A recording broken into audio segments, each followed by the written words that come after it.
All right. Good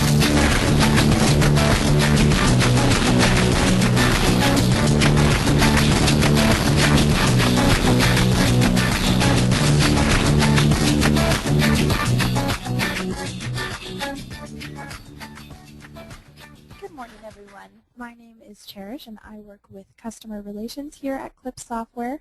But I'm just your host. Our speaker this morning is Dave Tucker Sr.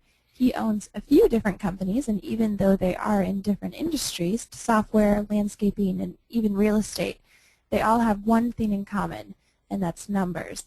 A lot of what's in this presentation has been the reason for his success in each of those industries. Like I mentioned in the email, he has over 25 years of experience in the green industry specifically, but he has had a lot more experience in that with helping the people that are around him.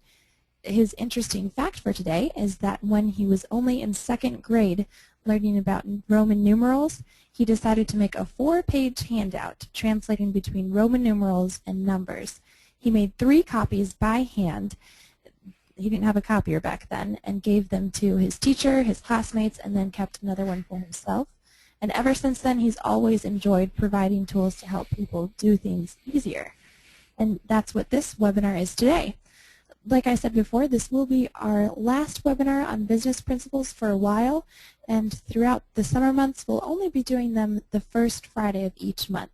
So that means that the next webinar will be on May 2nd, and we'll go over using ClipXC with MapPoint. And I'll go ahead and send out the registration link right now. You'll also get emails and reminders and things like normal. But if you just want to register right now and get that over with, you can do that. And I think that's everything that I have right now, so let's go ahead and get started. All right. Well, very good. Interesting fact. Yes, I went to school the first 4 years, first, second, third, and fourth grade, and then after that I was homeschooled. But yes, in the second grade I developed that dictionary, so-called. I just thought it would be interesting. I remember doing it, and it was a lot of work back then. You didn't have a copier or anything else. You had spirit duplicators. For those of you who are young, you have no idea how good that smells. The mimeograph or the spirit duplicators that we used back then.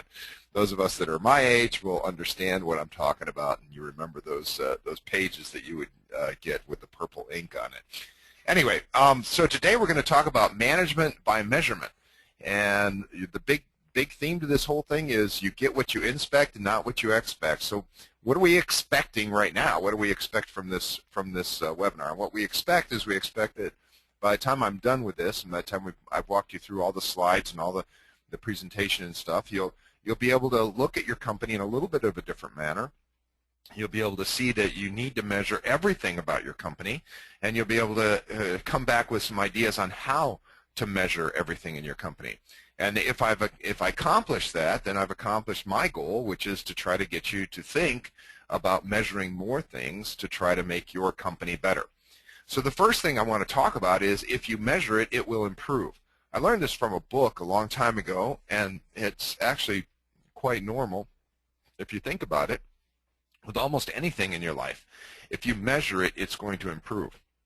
So you can look around, and one of the things I don't like is, about myself is I am overweight, and so I think about it. If I stepped on the scale every day, it would probably improve my weight. Well, why would that be? Because I'd start to think more about what I eat, and I'd start to pay more attention to how much I exercise and things like that, because there would be a number there staring me in the face every day that would tell me whether I'm progressing or degressing, and tell me how things are going. So what do I do? How do I solve that? Well, I just don't step on the scale, and then I don't know how much I weigh, and I take care of it that way. That's not the way I want you to treat your business, though.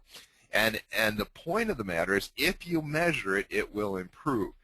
We've done lots of different things. I'm sure you have hobbies and stuff. One of the hobbies that I've done earlier in my life was we went on long bike trips with my son and some nephews of mine.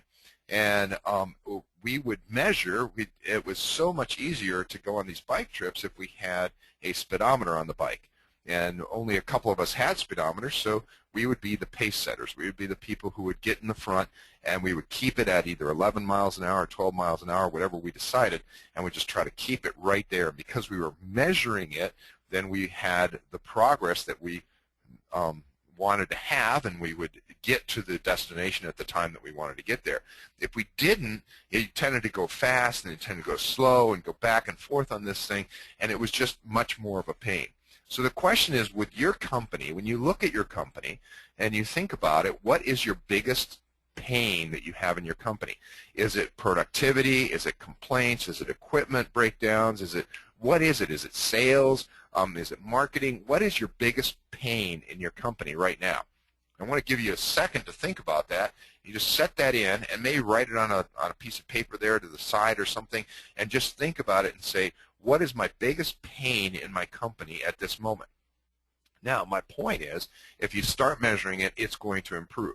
Now, the reason you might see that the screen that I have up here shows you my notes for PowerPoint and things like that. And the reason I have that is because I'm going to be pulling in this other PDF, this other handout that we've made. And I want you to, if you haven't gotten it yet, or if you're watching this webinar after it was recorded, I want you to go to the support, the clip.com, go under support, go down to webinars, go down to the bottom of the webinar, and you see this document right here that says document for management by measurement. Make sure that you download that, you get that into your hands, and you either look at it on the screen while we're going through this, or you print it out.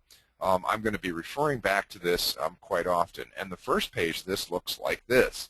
So this is what it looks like, and it matches the slides. So the reason I'm not doing the whole PowerPoint thing the way it, quote, should be done, quote, is because I want to be able to go back and forth between our workbook, which is this one right here, the document, and back over here. So again, we're going to look at the basic of what is a business. So we're back to that. What is a business? We've said this over and over again. The business is the organizing entity between the employees and the customers. And I've said that so many times in these webinars that I'm sure most of you guys get this by now. But just to reiterate it one more time, the business is just the organizing entity that's in the middle that finds employees that are willing to sell their time or sell their efforts for a price, and customers that are willing to spend money to get that service or that product or whatever it is that these employees are selling, and be able to pay for that. And the business in the middle, just all it is an organizing factor. All it does is it organizes these two, the employees to get there and the customers to pay. So in CLIP, you would look at it as the employees get the route sheets, that's the jobs that they need to do, and the customers get the bills, and that's what they need to pay for that the employees did. So the business is that. So are you, as the manager, as the owner of this business, are you the business? Are you that middle thing? And I would say, no, you are not. You are another employee because you are selling your time to your business. Now, you might not get an actual paycheck. If you're just sole proprietor, you're just getting whatever's left over at the end. But whatever it is that you're doing, you're being paid by the business to do what you do. So in the case of the E-Myth by Michael Gerber, he talks about the business as a little money-making machine with a crank on the side of it, but somebody has to turn that crank. And maybe you're the one that turns the crank. That's what I'm getting at right here, is you want to be able to measure everything. You want to be able to manage everything through measurement, and that way you will be able to do that. You think about eBay and the way eBay works. eBay finds sellers that want to sell their junk, which might be treasure to somebody else, but they find sellers that want to sell their stuff, and they find buyers that want to buy that, and they just sit in the middle and they collect a little bit, a percentage of the transaction, and that's how they make their money. So eBay is a great example of how that middle section right there of the business is the organizing factor. So when I look at a business, particularly when I'm looking at our type of business in the green industry or in the service industry, when I look at a business, I see four main areas of that business. And the first one is equipment. We have to have equipment to get the job done. So that could be everything from your truck to your lawnmowers to your trimmers to your blowers, etc. I was talking with some young kids, and it sounds like we're about to get a siren in the background. But I was talking to some young kids, and they were talking about their mowing business that they have. And their mowing business is a business, and it takes them a long time to mow. And I was trying to figure out why was it taking them so long, and why were they not excited about it and everything else. And it finally dawned on me, I should have asked this at the beginning, but it dawned on me, it's like, what equipment are you guys using? And then they told me that they were using a 21-inch push mower, and they had gotten two of them now, and they had two 21-inch push mowers. that they were mowing the grass with. And I said, oh, well, this is why we have this disconnect between the two of us.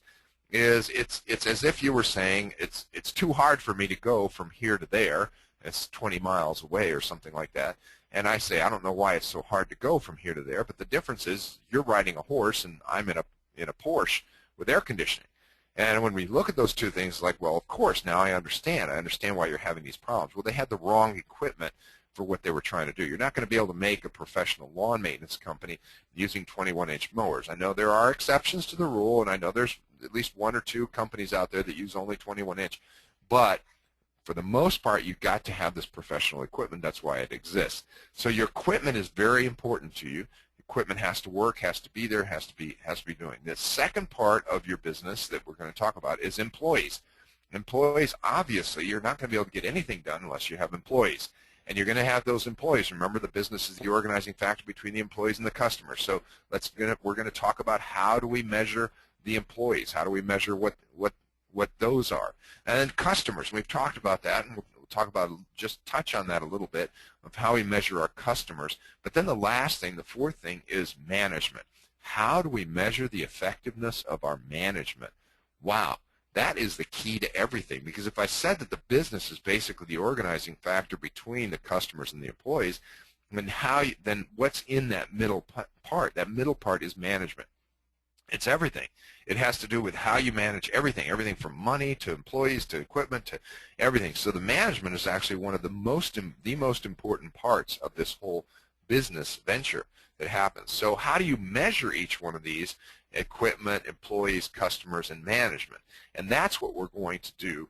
That's what we're going to talk about. So one of them is, just think about it, and I have a couple of whiteboards here in my office right now that I'm looking at, and these whiteboards are great. I love them because what happens is when I write something up on the whiteboard, it becomes something that I pay attention to, something that I make a point of. And if you take something, if your equipment, your employees, your customers, or your management, and you can put some kind of a number on it and you put it up there on a whiteboard, like I said, it's going to improve. A lot of this stuff has to do with putting stuff up on whiteboards or putting them around or showing people what they are, or just being aware of what it is.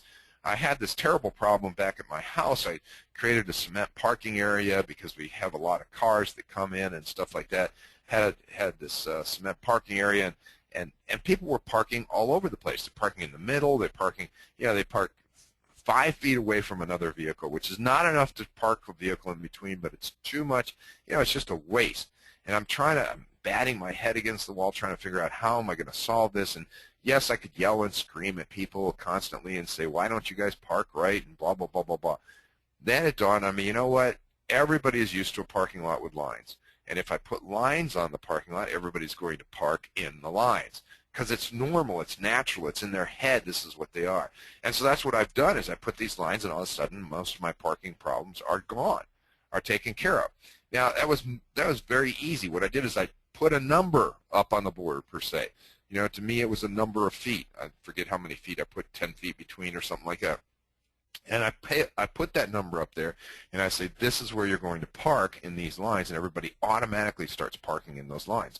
And it's the same thing for your business. That's what you need to do. If you start putting these measurements up there in your business, you're going to be able to park, or you're going to be able to get your guys to actually have the results that you're looking for. So let's talk about the first one, is how do we measure equipment? And what you want to do is, if you look at this printout that I've told you need to download, and we look on pages 1 to 3 of that, you'll find out we have an equipment checklist area. So right here, for example, we have all of our equipment. We've assigned them serial numbers, and we have how many hours are on the hour meter and what the condition is. See, a W would be working, an M would be it needs something, a J would be it needs it needs a job, it's in the shop or something like that. But anyway, by filling this out on a weekly basis, our guys pay a lot of attention to the equipment. They take care of the equipment much better when they know that the next week you're going to have to look at this. So from pages 1 to 3, we see all these different equipment, and we have the markings next to it, the notes next to it, everything from the trucks to everything that has that. Now you can also use a mower meter, which is a way to do that. But if you make a report and you put everything on the equipment in a checkbox, everyone that is working to know whether it's working or not, you're going to be able to solve a lot of your equipment problems. And then if you have this report, where you get this report once a week on a weekly basis, you're going to be able to pull this in, and you're going to look at it and say, what is the working status of our equipment? It'll be minimal management on your part, and yet you'll be able to see whether your equipment is working or not. This solves a lot of your problems. So again, if you measure it, it will improve, and that's what we're talking about with this. So if you get that handout, there's a sample. We're not saying this is the only way to do it or the best way to do it. There's a sample for you to start working on to see whether you can get it to work. The other thing we want to find out is how much is it used. You got to measure the equipment and know how much it's being used. We have an Excel sheet that talks about that, and you can download that if you go to the website. Same place. Remember, there's a whole section here on management by measurement. And if you go over here to the man-hour rating and you download that, this one, let me open it up. If you download this Excel sheet, you can save it. You can put it into your know-it-all. And what this will do is this will tell you how much every piece of equipment costs per hour. So you can fill in these numbers, and it's pretty obvious. It's like how many trucks do we have? How many hours do we use them per week? How many weeks per year? So now we have our total years of service, purchase price, how much was financed, residual once it's done, inflation factor, how much does it cost us to replace it? So now we have our per hour cost, which ends up being right there, and it's 71 cents, 72 cents per hour for a truck. And we have the life expectancy, maintenance, yearly costs, and we just keep on moving over here to this one. And once we have the replacement and everything else, we can tell you how much it costs me for my trucks per hour. So I have $3.38 is what it ends up being per hour to take care of these trucks, to have a truck in there. So you see how I can build up. This is sort of like building up your job costing from the bottom and saying, okay, how much is it costing me to have all this equipment? Now what's interesting about this is you look at your different pieces of equipment and you see how much you've used it. So you have smaller tools, trimmer, blower, push 21, trailer, etc. And then you can actually look at this and you can decide, you can make decisions. You can make decisions based on, okay, how much do I get per hour for this piece of equipment? How much do I get per hour for that piece of equipment? And it really focuses you in on something. But what I wanted to get at is for a while, for a couple of years, we thought, we really should buy an aerator. We really should buy an aerator because, you know, we're spending all this money on renting aerators in the fall to make sure that we get all of our jobs done.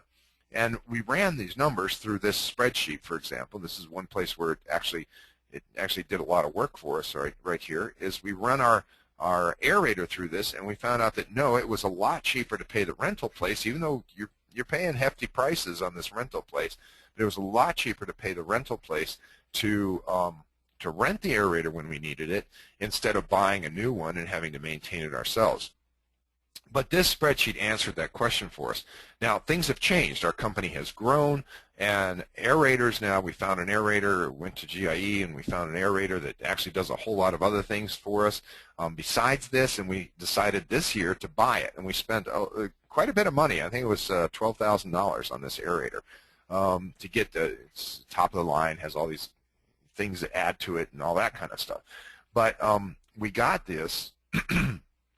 And we got this aerator, and now we bought it. So this year we saw that it was worth our while to go ahead and buy it. But if you use this Excel sheet, you can enter in your labors for your labor rate for each one of your employees, and you can enter in everything that's going to be your labor burden over here, your FICA, your workman's comp, unemployment, all this kind of stuff. And over here you can enter in your overhead. So you can put in how much rent and insurance, liability, uniforms, all this kind of stuff goes in here. Once you fill in all of these, and I would recommend that you go ahead and do that, is play around with the spreadsheet. Once you fill in all of these, you can find out exactly how much everything is costing us. So in this case, we're looking at our labor with the labor burden and everything else is costing us $18.61. Our equipment is costing us $3.80. Our our overhead is costing us $5.59, so our subtotal is 28.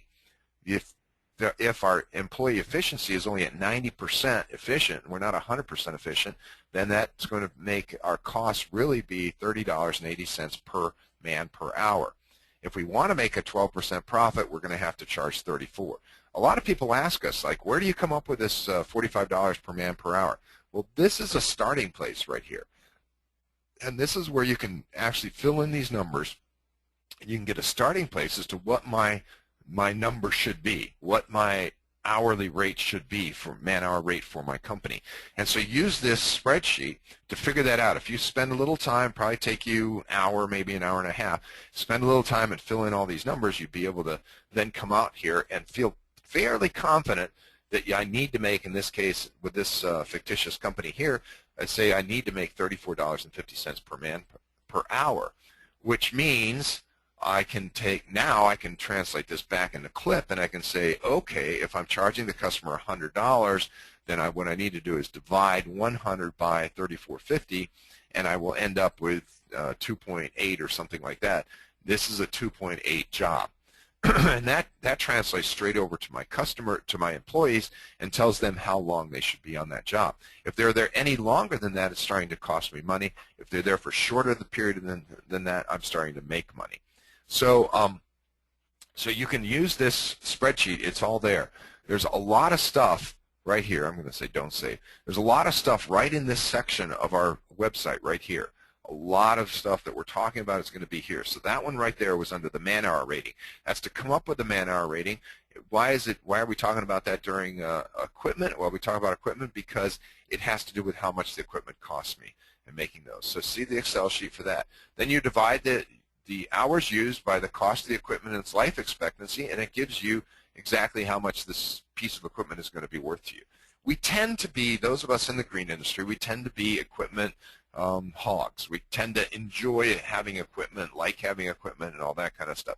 Well, it's okay if you're making a lot of money, you're making profit, and you want to buy equipment, go right ahead and do it. But if you're not, and if you're trying to become as profitable as possible and have as much cash as possible in the checking account, then you want to stay away from buying all this equipment, and you want to only buy the stuff that you need to, and that's where this Excel sheet was going to help you to do that. So you find that out. I talk about this. I've had this discussion now a couple times in the last couple weeks with different people, where weeding, they say, well, I want to charge less for weeding because, you know, I'm not using the lawnmower, I'm not using things, and my guy is just sitting there weeding. And I'm saying, well, why are you doing that? Why in the world would you spend your time doing weeding? It doesn't make a lot of sense, because that equipment, look at the equipment Excel sheet, like the man-hour Excel sheet that I just showed you, that equipment is costing you money. It might be costing you $8 or $10 to an hour to just sit there over there. In the meantime, your guy is using his hands to pull weeds out of a flower bed. Something's wrong with this. You need to charge the $45. In our case, it's $45 per man per hour. In your case, it might be more, it might be less, but you need to know what it is that you're charging, and then you need to charge that in your company. So measuring your equipment. If you don't use Mower Meter is a great product. It's developed by Glenn Zier, who is now in charge of our lawn maintenance company, and he developed this software, the Mower Meter, and what it does is it tracks every piece of equipment in every different way and tells you exactly where it is, how it is, etc. For example, we have a shop is not at my house.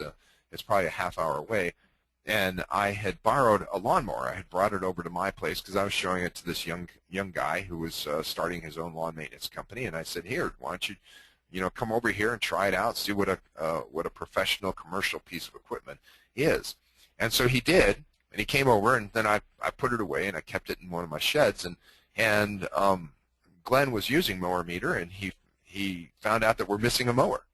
And he came to me and he asked me about it. I had already told him. I said, remember, I have a mower over at my place. And so anyway, he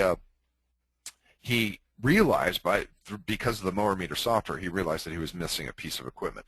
And a lot of us don't understand how important that is, but you would know it. So if you don't use Mower Meter, then use CLIP to track your equipment.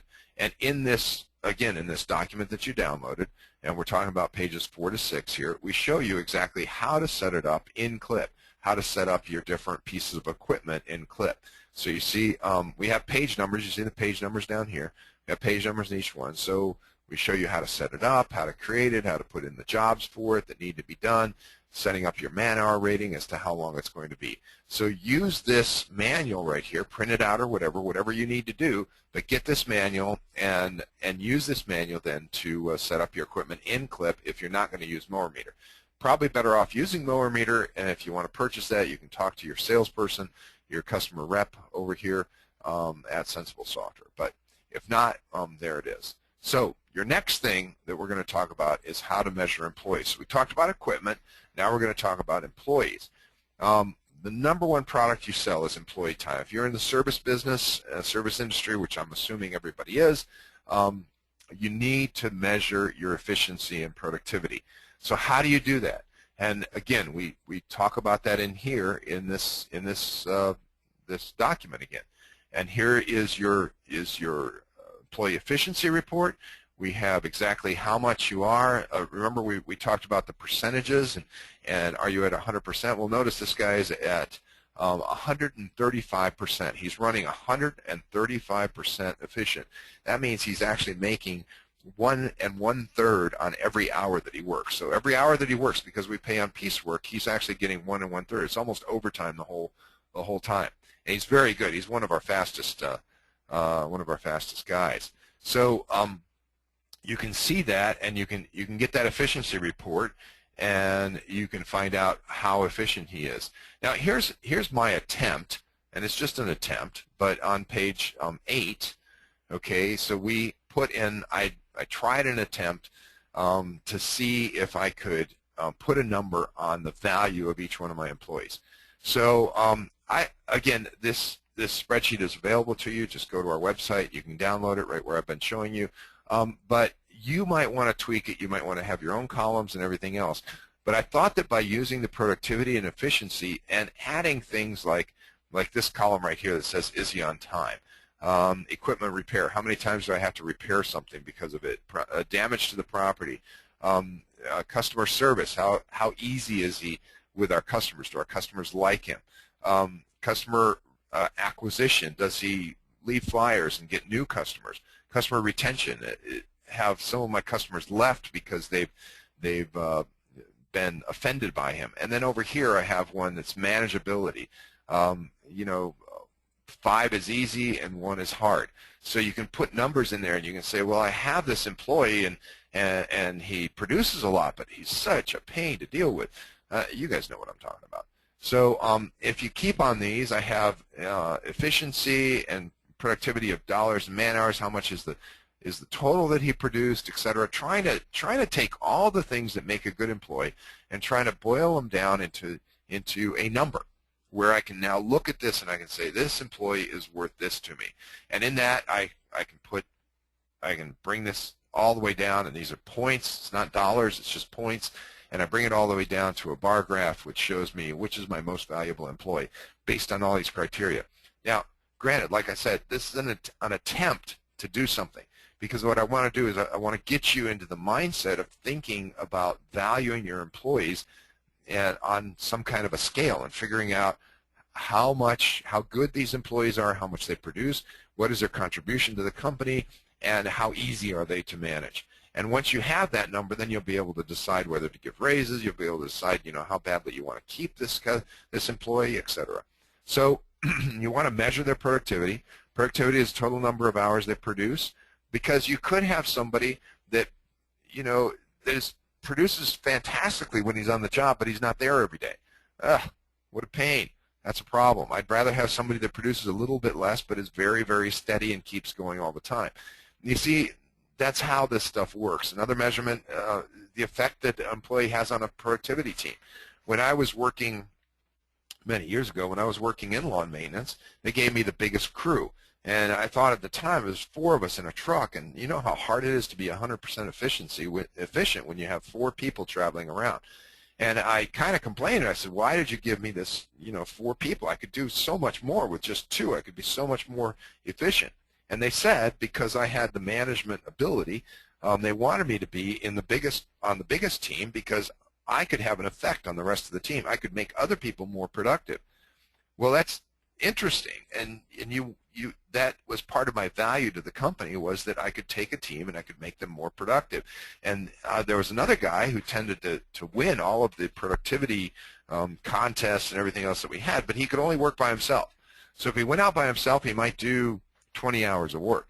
But if he went out with somebody else, they'd do 22 hours. And it's like, that doesn't help very much. So an employee that can take 3 or 4 people and make them all productive is worth more than an employee that can't. So just remember that. Measure your compliments and complaints. As the company is the connection between the employee and the customer. Compliments and complaints tell you how well the employee is serving the customer. That's crucial.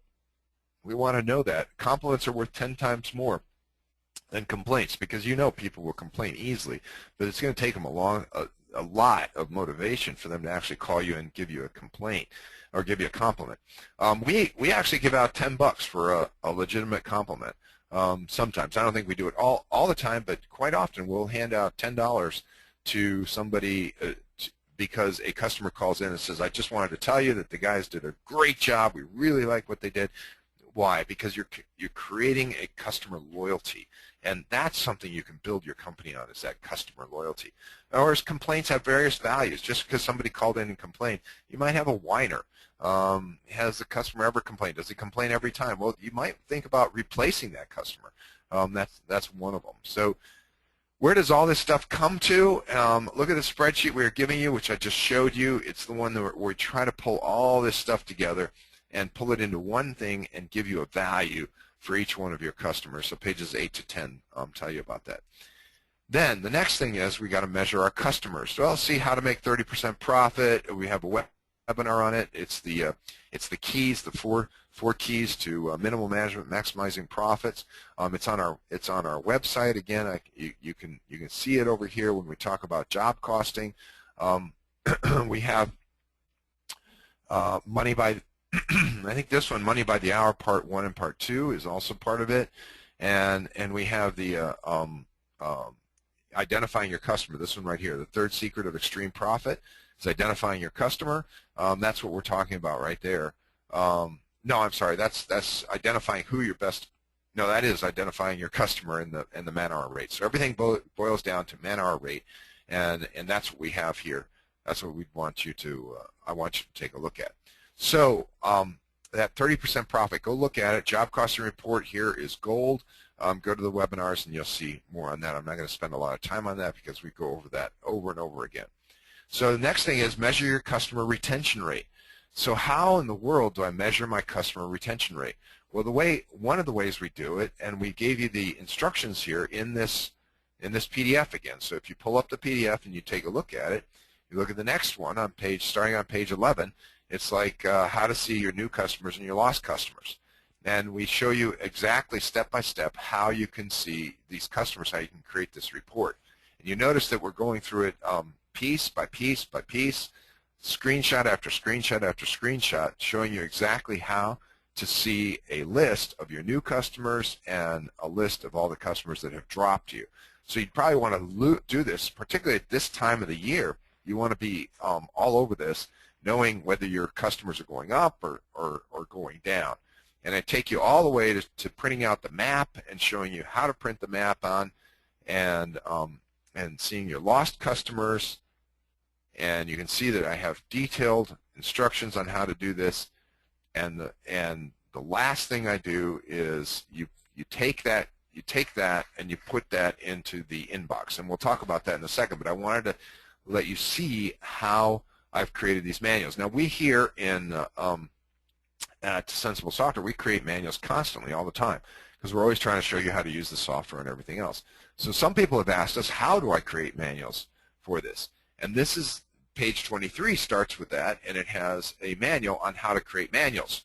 So that's even more important on how you're going to create the manual and make it happen in Clip. And we'll talk about that when we talk about management, because that's more on that. So 11 to 22 shows you the pages, how to figure out how many customers you've lost, how many customers you've gained, and that's a very, very important measurement that you have to do. So we're measuring our effectiveness, our productivity on our employees. We're measuring how much our equipment costs. We're measuring how productive, how efficient our employees are, and how much they cost, and how manageable they are, and what kind of effect they have on the team. Then we're measuring customers. We're seeing which customers produce the most per hour.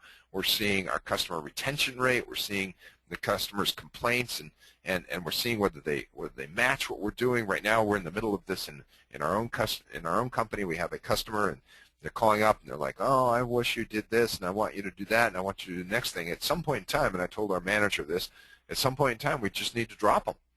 We just need to say, you know what, you're not for us. Let's go on, because there are easier customers to handle out there. So make sure that you're handling it easily. So now we talked about that. Now we're going to talk about measuring our management and seeing how that is. I like this. I pulled this off the web many years ago. But it says, it's kind of funny, it says if you have a smart boss and a smart employee, you end up with profit. If you have a smart boss and a dumb employee, you end up with production. That's not totally true. It depends on how you pay them. If you have a dumb boss and a smart employee, you get promotion. And if you have a dumb boss and a dumb employee, you get overtime.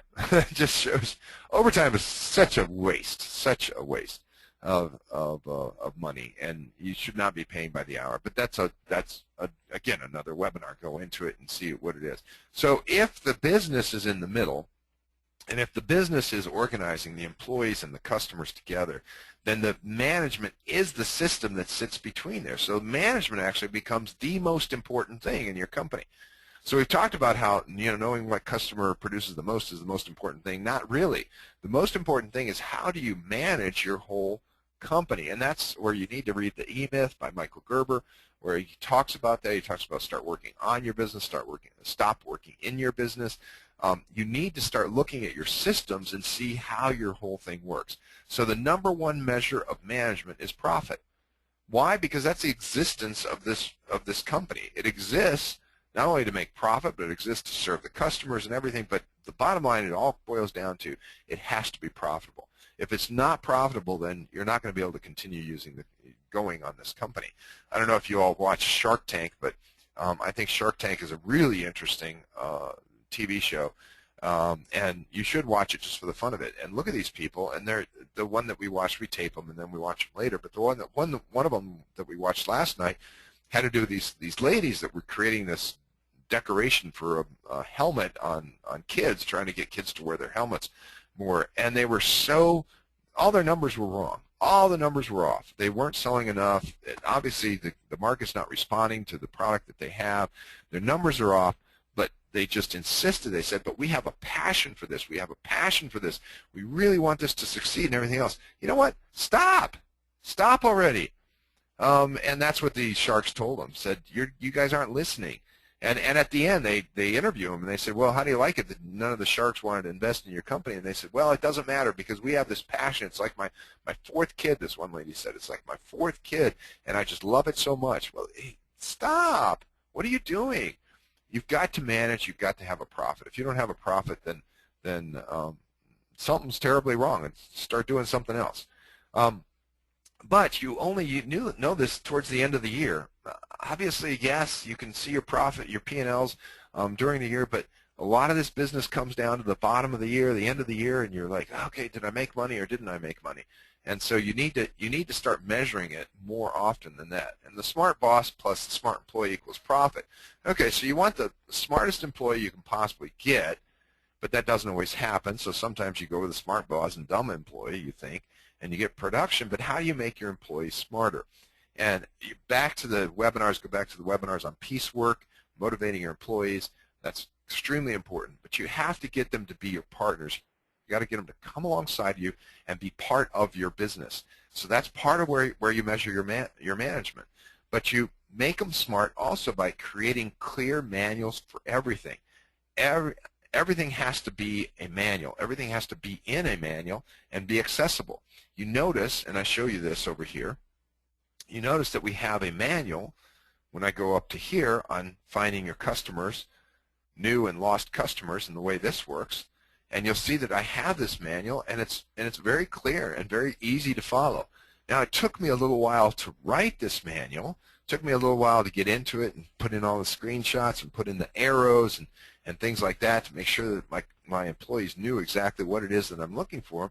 But see, once I have this, I can just tell somebody, go print the manual, and they take care of it. And then I can move on to other things, and I've conquered that. I don't have to go back onto it to see what it is. Gary talks about if you don't have a profit, then your business is just a hobby. Isn't that the truth? And I've seen a lot of people with hobbies, and they call them businesses, but of course either their wife is supporting it or they have money from someplace else. But yeah, it's just a hobby. You might pay for part of it, but it's not really a business. A business is something that creates a profit you can walk away from. So this is how you create these manuals, and we have manuals in our company. We have manuals for everything. Everything that happens in our company, there's a manual for, and there's explanations on how to do this. So this part, starting on page 23 and on, I have a manual here on how to make manuals, and how to make manuals for your managers, and how it's going to show up. So we're going to talk about that here in a second, about how we do that.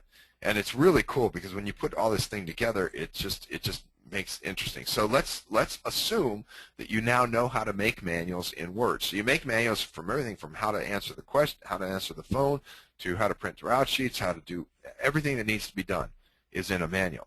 The next thing you do is you keep those manuals accessible, and you use Know-It-All to do this. So I showed you how to make the manuals. There's a manual on how to make manuals, and you can look at that. You can look on it on our website.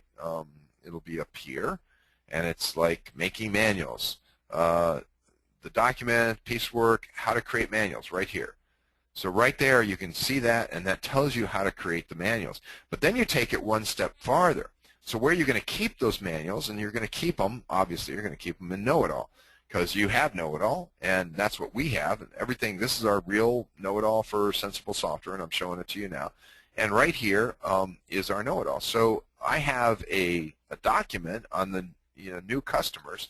So I type new customer report as my keywords, and I pull it up, and here it is. And here's my document. And this has how to do the new customer report. And there it is, nice and in color, and shows me exactly how to do it. Now notice the last page says, after it prints, bring the report and the map into my office and place it in my inbox. So everybody see that? If somebody were to follow this, it's only 4 pages long. Somebody were to follow this, it's like this is what you do, step by step by step. Here's the menu, here's the manual, here's where you do it, here's how you print it, here's how you get all this, and you put it here in my inbox. So this should happen. Now, I've got a problem though, is that this document exists and it's in Know-It-All, so it's easily accessible. That's nice. It's easily seen. That's nice. But how do I now make sure that it happens once a month and I actually get this report? Well, that's where it gets cool, because you're using Clip. So we can actually use Clip to do that. And the way we do that, let me see, notice that I can get this by doing these keywords up here, new customer reports. I'm going to minimize that. Let's go back to our document over here. What we do in this is we actually create a job in Clip, and I show you how to do this, is, okay, we create a job. Right here it is. Let me see if I can bring this a little bit bigger. Okay, so I create a job, and it's called Print Out New Customer Report and Map. I assign it to a crew number. In this case, it's crew number 5. So my manager now is going to get his route sheet number 5, and he's going to have his job for today of what he needs to do. And then what I do is I set up the schedule to be once a month, okay, and I have the day, use the day of the week. So on the 1st of the month, on the 1st of every month, it's going to show up, and it's going to say, hey, this is what you need to do.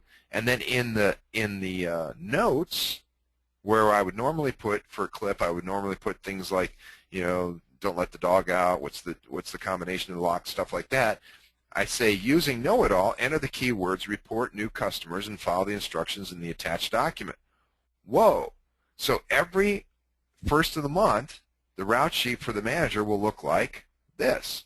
There it is. It says print out new customer report. So it tells him to do it. Here's the notes, using Know-It-All, enter, this is how you want to do it. So now the manager has his to-do list.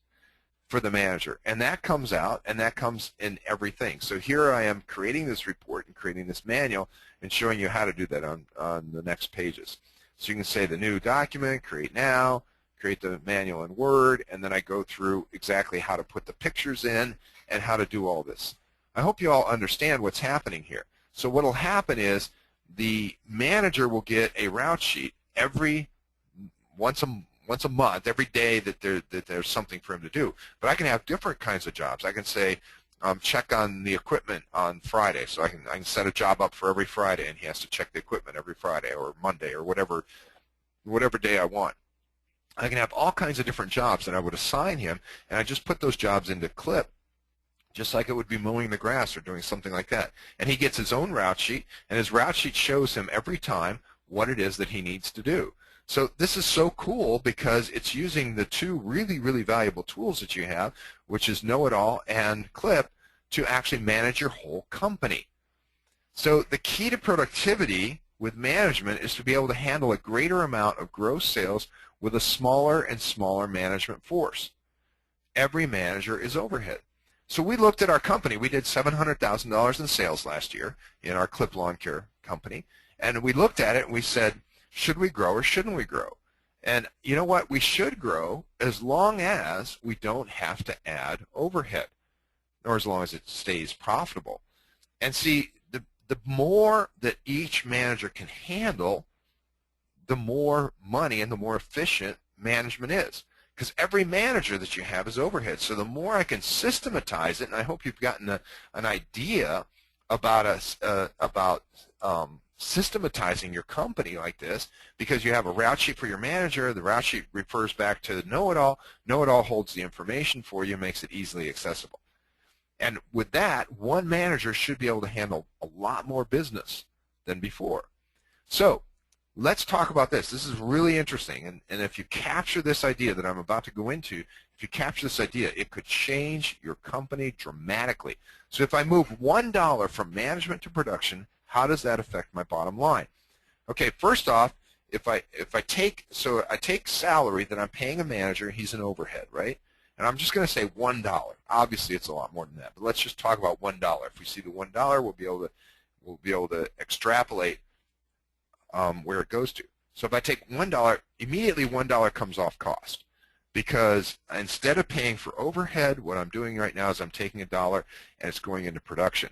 Well, the production employees pay for themselves. Obviously, it's in that Excel sheet that we talked about. We said we had to make $34. So if we make $34 on a for every man hour that's in there, but it's only $17 that I'm paying the employee, including his burden and his holidays and everything else. If it's only $17, then I have the difference between 34 and 17. I've got another $17 that I play with, and that has profit and that has overhead and has equipment and everything else in it. So if your man-hour rate is $45, that's what ours is. If your man-hour rate is $45 and your average employee cost is $15 an hour, then you have a productivity rate of 3, which is 45 divided by 15 equals 3, right? So I can increase sales by 3. Now, why is that? Because if I put $15 an hour in productivity, that person will produce $45. So that's a 1 to 3. 3 to 1 or a 1 to 3 ratio. So I know that. So if I take $1 and put it into productivity, I get 3. But I also understand that if I take $1 out of overhead, it immediately raises my profit by $1 whole dollar. Okay, so I have $1 in saved costs. Then I have a $3 increase in gross sales. If I'm at 20% profit, that's 60 cents of profit. So by moving $1 from overhead into productivity, you will increase your bottom line by $1.60. Does everybody understand that? $1 in saved costs. It's $1 because I didn't spend it. I didn't give it away to somebody. And 60 cents more in profit because I have $3 of increased sales and I make 20% profit. So that's the equivalent if I were to do that only by growing my company. So a lot of people think the only way to make more money is to grow your company. That is so false. Such a terrible, terrible thing to fall into, that it'd be the equivalent. In order to make $1.60 at 20%, I'd have to raise my sales by $8. Okay, all these numbers look pretty small. And you're saying, okay, what does that really mean? Well, let's talk about it a little bit bigger here. So if I move $1 from overhead to productivity, that's what we're talking about, and I get a gain equivalent in raising sales by $8, that's an 8-to-1. So if I move a whole manager's salary of $35,000 into productivity, I will have a gain that's equivalent to $280,000 gain in sales. Sink that in for a little bit. If I move a manager's salary of $35,000 into productivity, so instead of being a manager now, he's in a productive, he's actually producing $45 per man per hour. It's the equivalent gain to my bottom line. In order to do the very same thing, I would have to raise the size of my company by $280,000. Wow. If that doesn't bowl you over, I don't know what would. So is it easier, begs the next question, which is obvious. Is it easier to become more efficient and eliminate a management position or to raise your sales by $280,000? Well, if your profit is only, that's at 20%. If your profit is only 10%, then by moving somebody from management, from overhead into productivity, it's equal to gaining, if it's $35,000, equal to a gain of $560, $500,000 of company size. So this is part of the reason people look at our company and say, why are you so profitable? And part of the reason why we're profitable is because we do not have an estimator. We don't have anybody that's out there in a little truck going around doing estimates constantly. Why? You have to go back and look at key number 1 and how we talk about it with the $20 special and things like that. We have our own guys doing the estimates instead of having a separate estimator. Because to have a separate estimator, he would be what? 100% overhead. 100% overhead. I can't afford that. I don't want that. That's not where I'm at. I'm trying to create a very, very efficient company so that my prices can be very attractive to the customers and my employees can still make a very good salary. In fact, my employees make a lot more than most other, if not all other, landscaping companies around here. So isn't that amazing? So if you can move $1, it's the equivalent of $8, or if you're only making 10% profit, it'd be the equivalent of $16. If I can move $1 from overhead and put it into productivity. So here's a maxim, a saying. If you do not measure the effectiveness of your management, you're missing huge, huge profits. You need to go back and look at the management of your company and say, what am I missing here? Why am I not seeing the productivity in my management like I should?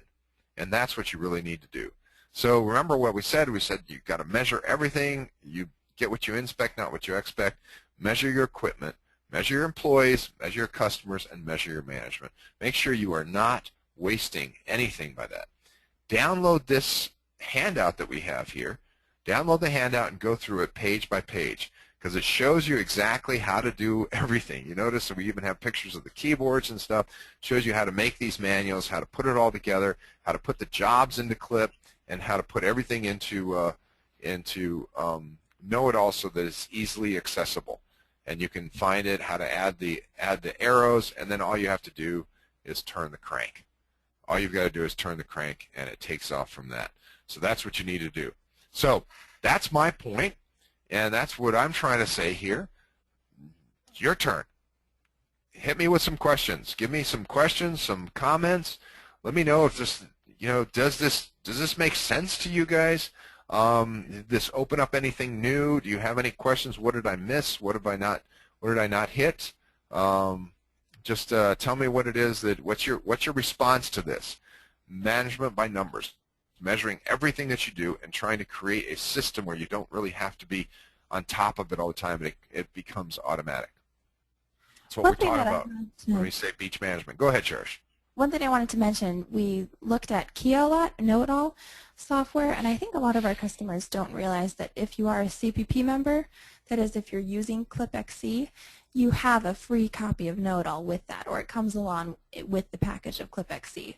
So if you haven't set that up yet, you can call our support department and they can help you with that. And you also got a manual when you bought the software and everything for the Know-It-All program specifically.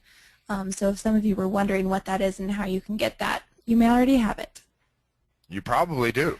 And I will tell you this, it's one of the most valuable pieces of software you have in your possession.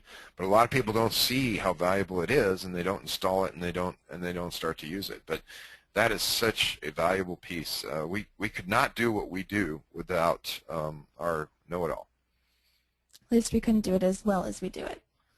Yeah, I can't imagine trying to do our businesses without know-it-all. I would have given up. I would have given up. I think I would have just done a very small and just stayed really small and not being able to do anything. But remember, the more managers, more people that you involve, the more overhead you have, the harder it is to make a profit. And in our companies, we try to minimize the amount of overhead that we have.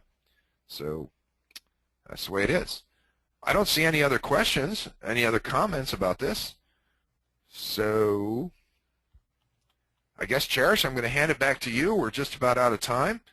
And you finish us off then. And if anybody has any other comments, you can certainly write them in to support@clip.com or write them directly to one of us, and we'll be able to help you out with that. Thank you very much for your time. And I'm going to hand it over to Cherish. And Cherish, you take it away. All right, there are a couple of things I wanted to mention. One is that if you haven't checked out our Facebook page, I do recommend that you do. If you like these kinds of presentations and didn't get to make it to the Standing Out webinar, I especially suggest it because we just posted an article that summarizes some of the great ideas we've seen from our customers, and it goes over a lot of what we went over in the webinar. And you can also listen to the recording of the webinar, but the document is kind of a summary of it if you want to if you don't have too much time. And so, like I said, it doesn't go as in depth as the webinar, and it doesn't have all the ideas. But if you want to see the webinar, that's actually on our YouTube channel. And if you like increasing profit, which I'm sure all of us do, you can call your account manager and ask them about our credit card integration that connects to QuickBooks, and it will give you, and actually connects to your Clip program as well if you do billing through Clip. And what that does is it gives you a better rate than anyone out there. We did a lot of research and found the best one, and it can lower your expenses in that way and alternately raise your profits just by doing that one thing. We love having you as our customers and having these opportunities to serve you. We're always looking for ways to help you become more successful. So stick around for a minute after the webinar closes and help us help you better by completing a 5-question survey. And I think that's everything. We hope all of you have a great weekend. And as always, your success is our business.